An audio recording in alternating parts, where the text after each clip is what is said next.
Hello दोस्तों, मेरा नाम है पुजारी महादेव। आज मैं आप लोगों को जो टॉपिक सिखाने वाला समझाने वाला उस टॉपिक का नाम है एनपीओ।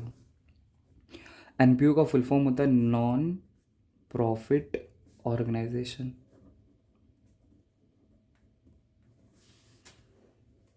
तो बेसिकली ये किस टाइप का ऑर्गेनाइजेशन होता है? वो उस टाइप का ऑर्गेनाइजेशन होता है कि जिसका मोटिव प्रॉफिट नहीं कमाना रहता है। उसका मोटिव ये होता है कि सोशल कॉज के लिए वो काम करता है। सोशल कॉज मतलब समाज की भलाई के लिए काम करता है। कि जैसे कि अगर मैं एग्जांपल देना चाहूँ तो जैसे कि एक ऐसा ऑर्गेनाइजेशन है जो लोगों को फ्री ऑफ कॉस्ट में बुक्स प्रोवाइड करता है, या फ्री ऑफ कॉस्ट नहीं हो या फिर नॉमिनल चार्जेस चार्ज करता है। नॉमिनल चार्जेस जैसे कि कोई बुक अगर आप परचेस करने के लिए जाओगे मार्केट में वो आपको 200 रुपीज़ में मिलेगा, बट वही ऑर्गेनाइजेशन आपको बुक कितने में प्रोवाइड करेगा? 30 रुपीज़ में, 40 रुपीज़ में। तो एक गरीब आदमी आसानी से उस बुक को परचेस कर सकता है। फिर उसी तरह आप समझो कि किसी को फ्री ऑफ कॉस्ट में मेडिसिन प्रोवाइड कर रहा है। या मेडिसिन फ्री नहीं है तो फिर नॉमिनल चार्जेस उसका होगा। मतलब मार्केट में जो दवाइयाँ, जो टैबलेट जो आपको 500 रुपीज़ में मिलती है, वही ऑर्गेनाइजेशन आपको 100 रुपीज़ में या फिर 150 रुपीज़ में आपको प्रोवाइड करके देगा। तो ऐसा ऑर्गेनाइजेशन जिनका मकसद ही है कि भाई हमें क्या करना है, लोगों को सर्विस प्रोवाइड करना है, समाज का भला करना है, तो उस टाइप के ऑर्गेनाइजेशन को आप लोग बोल सकते हैं नॉन प्रॉफिट ऑर्गेनाइजेशन। तो कभी कभी आपको ऑब्जेक्टिव में पूछेगा कि नॉन प्रॉफिट ऑर्गेनाइजेशन का प्राइमरी ऑब्जेक्टिव क्या होता है? तो प्राइमरी उनका ऑब्जेक्टिव रहता है कि लोगों को सर्विस देना। ओके। तो ऐसे टाइप के ऑर्गेनाइजेशन को अगर अपने बिजनेस का प्रॉफिट या फिर लॉस अगर पता लगाना हो, प्रॉफिट या लॉस अगर पता लगाना हो, तो उस टाइप के ऑर्गेनाइजेशन को फाइनल अकाउंट ऑफ एनपीओ बनाना पड़ेगा। मतलब नॉन प्रॉफिट ऑर्गेनाइजेशन का हम लोग क्या बनाएंगे? फाइनल अकाउंट बनाएंगे। तो उससे हमें उसका प्रॉफिट और लॉस पता चलेगा। लेकिन प्रॉफिट और लॉस ये शब्द बोलना गलत होगा उनके लिए, क्योंकि उनके नाम में क्या, नॉन प्रॉफिट, मतलब हम प्रॉफिट के लिए काम नहीं कर रहे। तो जिस वजह से आपको क्या करना पड़ेगा, प्रॉफिट की जगह पे आपको सरप्लस बोलना पड़ेगा, और लॉस की जगह पे आपको डेफिसिट बोलना पड़ेगा। मतलब नॉन प्रॉफिट ऑर्गेनाइजेशन को एंड ऑफ द ईयर उसको पता लगाना है कि मुझे मेरे ऑर्गेनाइजेशन से कितना मुझे प्रॉफिट हो रहा है, कितना लॉस हो रहा है, मतलब किस तरह हमने समाज का भला किया है, और भला करने की वजह से हमारे पास कितना पैसा आया और हमारे पास से कितना पैसा गया। एंड ऑफ द ईयर एक रिपोर्ट तैयार करना पड़ता है, पता करना पड़ता है कि कैसा चल रहा है हमारा ऑर्गेनाइजेशन, सही या गलत करके। तो जब वो लोग अपना प्रॉफिट निकालते थे तो उस प्रॉफिट की जगह पे वो लोग क्या लिखते हैं? सरप्लस लिखते हैं। और लॉस अगर उनको जाता है तो उसके लिए वो डेफिसिट टर्म यूज़ करते हैं। तो वो कैसे प्रिपेयर किया जाता है, कैसे बनाया जाता है, आज वही हम लोग इस टॉपिक में सीखेंगे, समझेंगे, जिसका नाम है एनपीओ। और ये बोर्ड एग्जाम में, महाराष्ट्र की बोर्ड एग्जाम में ये 12 मार्क्स के लिए आता है। और ये मैं गारंटी देता हूँ कि 12 में से आपका 10 मार्क्स तो किधर नहीं गया। 2 मार्क्स तो आपके टैली के ऊपर है, आप जितना जल्दी टैली कर पाओ तो आपको उतना अच्छा मार्क्स मिल सकता है। लेकिन मैं आपको बोल रहा हूँ कि 12 में से 10 मार्क्स तो आपका गारंटी आ ही जाएगा। ठीक है, तो चलो शुरू करते हैं। तो नॉन प्रॉफिट ऑर्गेनाइजेशन को अगर अपना फाइनल अकाउंट बनाना है, फाइनल अकाउंट, भले कुछ टेक्स्ट बुक में फाइनल अकाउंट नहीं लिखा लेकिन वो फाइनल अकाउंट जैसा ही है ऐसा। तो उस टाइप के ऑर्गेनाइजेशन को दो टाइप का अकाउंट प्रिपेयर करना पड़ता है। तो सबसे पहला अकाउंट प्रिपेयर करना पड़ता है इनकम एंड एक्सपेंडिचर अकाउंट, और दूसरा अकाउंट उनको प्रिपेयर करना पड़ता है closing balance sheet. Closing balance sheet, balance sheet statement. तो ये दो टाइप के अकाउंट हम लोग को प्रिपेयर करने पड़ेंगे। पहला बनाएंगे इनकम एंड एक्सपेंडिचर अकाउंट, दूसरा बनाएंगे क्लोजिंग बैलेंस शीट। और ये दोनों अकाउंट बनाने से इजीली उनको पता चल जाएगा कि कितना प्रॉफिट में, मतलब कितना सरप्लस में और कितना डेफिसिट में। ठीक है, तो बेसिकली हमें क्वेश्चन में एनपीओ में लिख के क्या दिया रहेगा? तो क्वेश्चन में हमें क्या लिख के दिया रहेगा? क्वेश्चंस में, तो क्वेश्चन में हमें दो चीज़ लिख के दे रही है। तो हमें एक नन्ना सा प्यारा सा एक रिसिप्ट और पेमेंट अकाउंट लिख के दिया रहेगा। मतलब उस ऑर्गेनाइजेशन में कहाँ कहाँ से पैसा आया वो लोग रिसिप्ट में रिकॉर्ड करेंगे, और उस ऑर्गेनाइजेशन से ड्यूरिंग द ईयर कितना कितना पैसा खर्च हुआ, वो सारा का सारा हिसाब किताब वो लोग पेमेंट में रिकॉर्ड करेंगे।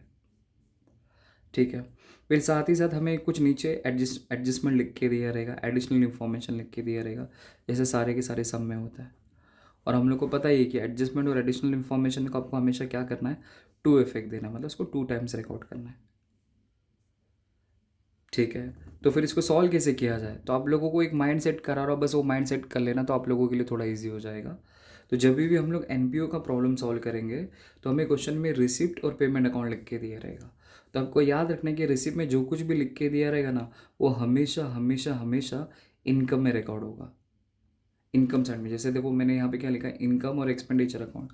तो income and expenditure just like a profit and loss account, मतलब पीएनएल अकाउंट जैसा बनाते हैं ना, वैसा ही है, बस नाम चेंज कर दिया गया बस, क्योंकि ऑर्गेनाइजेशन अलग है तो नाम भी अलग होना चाहिए, इसलिए उसका नाम रख दिया income and expenditure account. But उसके अंदर जो कुछ भी मिर्च मसाला आता है, जो कुछ भी चीज़ें उसके अंदर रिकॉर्ड होती है, जस्ट लाइक पीएनएल अकाउंट जैसे ही आता है। तो अगर आपको पीएनएल अकाउंट याद है तो इजीली आपको इनकम एंड एक्सपेंडिचर अकाउंट भी आ जाएगा। तो क्वेश्चन में अगर आपको रिसिप्ट लिख के दिया रहेगा, रिसिप्ट, तो आपको उसको क्या करना है, इनकम में रिकॉर्ड करना है।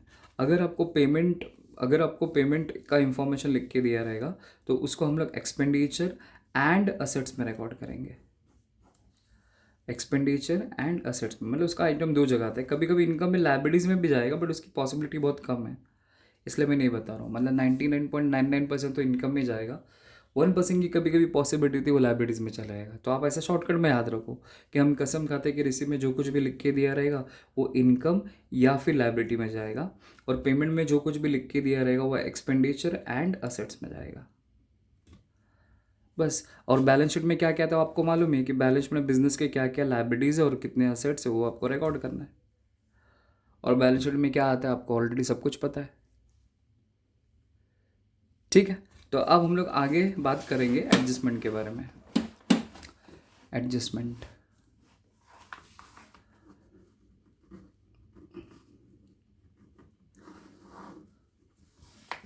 तो अगर हम लोग को नॉन प्रॉफिट ऑर्गेनाइजेशन का अगर एडजस्टमेंट समझना है तो बेसिकली जैसे फाइनल अकाउंट में था ना, वैसा ही सेम यहाँ पे है, कुछ अलग नहीं है ऐसा है। तो जैसे कि अगर मैं पहले एडजस्टमेंट की अगर मैं बात करूँ तो पहला है डेप्रिसिएशन। तो डेप्रिसिएशन का अगर मुझे 2 इफेक्ट देना हो, उसको एडजस्ट करना हो, तो मैं कैसे करूँगा। तो पहली चीज़, जैसे पीएनएल अकाउंट में तो यहाँ पे भी वैसा ही है, तो हम लोग क्या करेंगे, असेट्स में से डेप्रिसिएशन माइनस करेंगे। ठीक है, फिर दूसरा इफेक्ट कहाँ पे आएगा, जैसे अगर मैं दूसरा इफेक्ट फाइनल अकाउंट की बात करूँ तो पीएनएल के डेबिट में आएगा, और यहाँ पे कहाँ पे रिकॉर्ड करेंगे मालूम है, एक्सपेंडिचर में रिकॉर्ड करेंगे, क्योंकि डेप्रिसिएशन हमारे लिए लॉस होता है। तो जो भी लॉस वाली चीज़ें रहेगी, जो भी खर्चे वाली चीज़ें रहेगी, वो कहाँ पे आ जाएगा, एक्सपेंडिचर अकाउंट में आ जाएगा, तो उसको एक्सपेंडिचर में रिकॉर्ड करेंगे। फिर उसी तरह दूसरा अगर मैं एडजस्टमेंट बोलूँ, आउटस्टैंडिंग एक्सपेंस, आउटस्टैंडिंग एक्सपेंस। तो आउटस्टैंडिंग एक्सपेंस का मतलब होता है कि मेरा कोई एक्सपेंस देना बाकी है तो आने तो कल देना पड़ेगा। तो जैसे कि मैंने हमेशा बोला है कि जैसे मुझे ऑफिस का रेंट देना बाकी है, वर्कर की सैलरी पे करना बाकी है, या फिर इलेक्ट्रिसिटी बिल पे करना बाकी है, वो मेरा आउटस्टैंडिंग एक्सपेंस हो जाएगा। तो आउटस्टैंडिंग एक्सपेंस का 2 इफेक्ट क्या देना है, जैसे मैंने फाइनल अकाउंट में बताया था, ऐड टू एक्सपेंस, आपको एक्सपेंस में ऐड करना है, और दूसरा आपको आने तो कल देना पड़ेगा, इसलिए वो लाइबिलिटीज़ में आ जाएगा। इस तरह 2 इफेक्ट। तो मैंने इसको डिटेल में फाइनल अकाउंट के एडजस्टमेंट में बताया, तो वहाँ पे चेकआउट कर लेना, आपको समझ में आ जाएगा ऐसा। फिर थर्ड है, आता है सेम प्रीपेड एक्सपेंस। तो मैंने आपको लोगों को बोला था कि हमेशा आपको एडजस्टमेंट अगर समझना है ना तो जोड़ी जोड़ी में याद करना, तो आपको ईजी पड़ेगा। तो जैसे कि outstanding expense add to expense होता है, तो उसी तरह प्रीपेड एक्सपेंस क्या होता है बोले मैं, लेस फ्रॉम एक्सपेंस होता है। मतलब आपको अपने एक्सपेंस में से उसको क्या करना है, लेस करना है। और फिर दूसरा इफेक्ट आपको कहाँ पे रिकॉर्ड करना है, जैसे आउटस्टैंडिंग एक्सपेंस लाइबिलिटीज में आता है, तो उसी तरह प्रीपेड एक्सपेंस असेट्स में आएगा। और प्रीपेड का मतलब होता है एडवांस, और आउटस्टैंडिंग की जगह पे कभी कभी अनपेड लिख के दिया रहेगा। तो आपको दोनों टर्म पता होना चाहिए। ठीक है, फिर उसके बाद नेक्स्ट अगर एडजस्टमेंट की मैं बात करूँ तो नेक्स्ट एडजस्टमेंट आता है आउटस्टैंडिंग इनकम। आउटस्टैंडिंग इनकम, तो आउटस्टैंडिंग इनकम का 2 इफेक्ट देना चाहे तो जस्ट लाइक आउटस्टैंडिंग एक्सपेंस के जैसे ही सोचना है। तो जैसे outstanding expense add to expense होता है, तो उसी तरह outstanding income add to income होगा। मतलब वो इनकम में जाके हम लोग क्या करेंगे, उसको ऐड कर देंगे। और जिस तरह आउटस्टैंडिंग एक्सपेंस लाइबिलिटीज में आता है, तो उसी तरह आउटस्टैंडिंग इनकम असेट्स में आएगा। मतलब आपका कहीं से पैसा आना बाकी है। आउटस्टैंडिंग इनकम का मतलब होता है कि जैसे कि मुझे बच्चों से फीस मिलना बाकी है, तो ये मेरा आउटस्टैंडिंग इनकम हो गया। और आउटस्टैंडिंग इनकम आपको हमेशा हम लोग असेट्स में रिकॉर्ड करते हैं इसको। मैंने फाइनल अकाउंट में सिखाया बताया, वहाँ पे चेकआउट कर लेना, आपको पता चल जाएगा। अगर ज़्यादा माथा पच्ची नहीं करना तो जैसा मैं बता रहा हूँ वैसा आप याद रख लीजिए, और क्या। ठीक है। फिर उसके बाद कुछ और टर्म्स है जो आपको याद रखना है कि कभी भी किसी भी चीज़ का अगर आपको ओपनिंग वैल्यू लिख के दिया रहेगा, ओपनिंग वैल्यू, तो आपको प्लस करना है। और कभी भी किसी चीज़ का क्लोजिंग वैल्यू लिख के दिया रहेगा, आपको माइनस करना है। ठीक है। फिर उसके बाद नेक्स्ट एडजस्टमेंट की अगर मैं बात करूँ, नेक्स्ट एडजस्टमेंट, तो नेक्स्ट एडजस्टमेंट है कैपिटलाइजेशन। कैपिटलाइजेशन, तो कैपिटलाइजेशन का अगर मुझे दो इफेक्ट देना है, तो बेसिकली कैपिटलाइजेशन का मतलब क्या होता है कि मुझे अपने कैपिटल फंड को इंक्रीज़ करना है। कैपिटलाइज का मतलब होता है कि आप अपने कैपिटल को क्या कर रहे हो, इंक्रीज़ कर रहे हो। ठीक है, तो फिर क्या करना पड़ेगा, कैसे इंक्रीज़ किया जाएगा, तो पैसा कहाँ से लाया जाएगा, क्या लिया जाएगा, वो आपको एडजस्टमेंट में लिख के दिया रहेगा। फिलहाल आपको कैपिटलाइजेशन कहीं पे भी लिख के दिया रहेगा, तो आपको क्या करना है, लेस फ्रॉम इनकम करना है। मतलब जिसके बारे में बोला रहेगा उसमें से लेस कर देना, फिर वही पैसा क्या कर देना, कैपिटल फंड में जाके प्लस कर देना। कैपिटल फंड में जाके आपको क्या करना है, प्लस करना है। सर तो कैपिटल फंड और कैपिटल दोनों एक ही होता है क्या? हाँ एक ही होता है, बट ऑर्गेनाइजेशन के हिसाब से दोनों ने अलग अलग नाम रखा है। मतलब जो ऑर्गेनाइजेशन प्रॉफिट मोटिव ऑर्गेनाइजेशन होगा वो लोग लाइबिलिटीज़ में कैपिटल लिखेंगे, बट जो नॉन प्रॉफिट ऑर्गेनाइजेशन होगा वो अपनी लाइबिलिटीज़ में कैपिटल फंड लिखेगा। क्योंकि दोनों में फ़र्क होना चाहिए ना, अगर ये भी कैपिटल लिख दे अगर ये भी कैपिटल लिख दे तो दोनों में तो कोई डिफरेंस ही नहीं रहेगा। इसका मतलब दोनों के दोनों ऑर्गेनाइजेशन प्रॉफिट मोटिव ऑर्गेनाइजेशन हो जाएंगे। इसलिए थोड़ी सी अलग दिखने के लिए वो लोग अपने कैपिटल के साथ में फंड लगा देते हैं, तो कैपिटल फंड, तो capital fund non profit organisation से पता चल जाता है, और जिसमें सिर्फ कैपिटल लिख के दिया रहेगा प्रॉफिट ऑर्गेनाइजेशन हो जाता है। इसलिए कैपिटलाइजेशन का कभी भी अगर एडजस्टमेंट लिख के दिया रहेगा तो आपको लेस फ्रॉम इनकम करना है, जिसके बारे में बोला रहेगा उसमें से लेस कर देना और कैपिटल फंड में ऐड कर देना। जब मैं सम सिखाऊंगा ना तो आपको और बेहतर समझेगा। ठीक है, फिर हम लोग आगे बढ़ते हैं। नेक्स्ट एडजस्टमेंट, नेक्स्ट एडजस्टमेंट मतलब कुछ थोड़ी चीज़ें आपको याद रखनी है। जैसे अगर मैं बोलूँ आउटस्टैंडिंग एक्सपेंस हो या फिर आउटस्टैंडिंग इनकम हो, तो आपको याद रखना है कि आउटस्टैंडिंग हमेशा हमेशा हमेशा प्लस होता है, प्लस करना होता है फॉर करंट ईयर के लिए। फॉर करंट ईयर मतलब अभी 2024 चालू है, तो 2024 में अगर कोई आउटस्टैंडिंग रहेगा तो आपको प्लस करना है। लेकिन वही आउटस्टैंडिंग 2023 का लिख के दिया रहेगा, इट मीन्स प्रीवियस ईयर का लिख के दिया रहेगा, तो आपको उसमें से माइनस करना है। तो क्वेश्चन में हमेशा आपको लिख के दिया रहेगा कि करंट ईयर का आउटस्टैंडिंग है, तो करंट ईयर का आउटस्टैंडिंग आपको प्लस करने का है, और जो प्रीवियस ईयर का आउटस्टैंडिंग रहेगा उसको क्या करना है, आपको माइनस करना है। और जो भी करंट ईयर वाला रहेगा उसको आपको हमेशा टू इफेक्ट देने का है, और जो प्रीवियस वाला रहेगा उसका कोई इफेक्ट, नो इफेक्ट, इसका कोई इफेक्ट नहीं जाता, उसको एक ही बार रिकॉर्ड करके ख़त्म कर दिया जाता है। मतलब वन टाइम ही रिकॉर्ड होगा वो, उससे ज़्यादा नहीं, मतलब उसका वन इफेक्ट होगा, समझो ऐसा, वन इफेक्ट। फिर उसी तरह अगर मैं दूसरी बात करूँ जैसे कि प्रीपेड एक्सपेंस या फिर प्री रिसीव्ड इनकम, तो अगर इसका अगर दो इफेक्ट देना होता है, जैसे प्रीपेड एक्सपेंस है या फिर प्री रिसीव्ड इनकम है, तो प्रीपेड हमेशा लेस होता है, तो आपको हमेशा माइनस करना है। लेकिन माइनस किस चीज़ के लिए करना है, फॉर करंट ईयर के लिए। ओके, अगर वही अगर प्रीवियस ईयर का रहेगा तो आपको उसको प्लस करना पड़ेगा, उल्टा याद रखना बस। तो जैसे कि करंट ईयर हमारा 2024 हमारा करंट ईयर होगा और 2023 हमारा प्रीवियस ईयर होगा, तो करंट ईयर के लिए माइनस करो, प्रीवियस ईयर के लिए प्लस करो, उल्टा काम करना है आपको। और करंट ईयर का आपको हमेशा हमेशा हमेशा टू इफेक्ट देना है, मतलब उसको दो टाइम रिकॉर्ड करना है। और उसी तरह प्रीवियस ईयर का जो लिख के दिया रहेगा उसका सिर्फ एक इफेक्ट जाता है, मतलब जिसमें जाना है वहाँ पे जाके प्लस कर दो, इसमें माइनस कर दो, आपका आंसर आ जाएगा।